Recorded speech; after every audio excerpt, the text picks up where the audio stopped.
IBTV. TBGKS అధ్యక్షురాలిగా కవితను తొలగించడం వెనుక రాజకీయ కుట్ర ఉందని జాగృతి మహిళా నాయకురాలు మనోజ గౌడ ఆరోపించారు. ఆమె కార్యాలయంలో మీడియా సమావేశం ఏర్పాటు చేసి మాట్లాడుతూ కవిత పార్టీ కోసం చేసిన సేవలు అమూల్యమని గుర్తు చేశారు. మహిళా శక్తిని పెంపొందించడంలో కవిత కీలక పాత్ర పోషించారని అన్నారు. ఇలాంటి నాయకురాలను పదవి నుంచి తొలగించడం న్యాయసమ్మతం కాదని స్పష్టం చేశారు. మహిళా నాయకత్వాన్ని అణిచివేయడమే అసలు ఉద్దేశమని, ఇది పార్టీ శ్రేయస్సుకు కాకుండా రాజకీయ ప్రయోజనాల కోసం చేసిన చర్య అని విమర్శించారు. ఈ నిర్ణయం వల్ల పార్టీ బలహీన పడుతుందని హెచ్చరించారు. ఎందుకంటే ఆ రోజు 2015లో ఆగస్టు 17న కవితక్క గారు 11 మంది ఏరియాల సభ్యులతోని 1000 మంది సభ్యులతోని గౌరవంగా ఎన్నుకోబడ్డ గౌరవ అధ్యక్షురాలు ఆ రోజు టీబీజీకేఎస్. ఈ రోజు ఎలాంటి బాడీ అంటే ఒక సమావేశం, కార్యవర్గ సమావేశం ఏమి లేకుండా బీఆర్ఎస్ పార్టీ నిర్ణయం అని చెప్పేసి కవితక్క గారిని తొలగించి ప్రెస్ నోట్ ఇవ్వడం అనేది మేము తీవ్రంగా ఖండిస్తున్నాం. ఈ రోజు కార్మిక లోకం అంతా కూడా దీన్ని తీవ్రంగా ఖండిస్తున్నారు. సింగరేణిలో ఆ రోజు సింగరేణిని ఒక తాటి మీదకి తీసుకొచ్చి తెలంగాణ ఉద్యమంలో ముందుండి నడిపించిన వ్యక్తి కవితక్క గారు. ప్రతి కుటుంబంలో, ప్రతి కార్మిక కుటుంబంలో ఉన్న కష్ట నష్టాలు తెలిసిన వ్యక్తి కవితక్క గారు.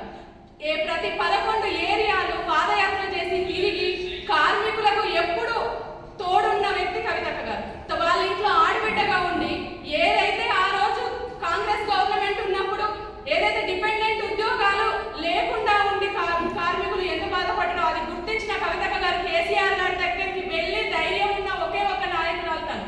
కేసీఆర్ సార్ దగ్గర కూర్చొని డిపెండెంట్ ఉద్యోగాలు, వారసత్వ ఉద్యోగాలు సింగరేణి కుటుంబాలకు కల్పించాలని చెప్పి ఆ రోజు మాట్లాడి 19,000 మంది యువతను ఈ రోజు సింగరేణిలో యువకులు ఉన్నారు అని అంటే దానికి కారణం కవితక్క గారు.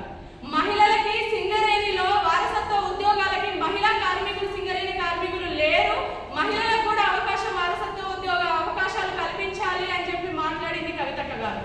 సింగరేణి కార్మికుల కుటుంబాలలో ఆ రోజు ఒక వాటర్ హీటర్ కానివ్వండి, ఒక ఐరన్ బాక్స్ కానివ్వండి దొరికితే అది సీజ్ చేసి ఆ రోజు కంప్లైంట్లు రేజ్ చేసే పరిస్థితి నుండి కవితక్క గారు కేసీఆర్ గారి దగ్గర కూర్చొని సింగరేణి క్వార్టర్స్ కి ఏసీ పర్మిషన్ తీసుకొచ్చిన వ్యక్తి కవితక్క గారు. ప్రతి కార్మికుని ఇంట్లో ఆడబిడ్డగా మెదిలి ప్రతి కష్టాన్ని సార్థకతకి తీసుకెళ్లి వాళ్ళ పిల్లల చదువు, ఫీజు రియంబర్స్మెంట్ల దగ్గర నుండి మొదలు పెడితే అన్నిట్లో కవితక్క గారు ఈ 11 సంవత్సరాలలో చాలా గొప్పగా కార్మికుల శ్రేయస్ కోసం పనిచేసింది.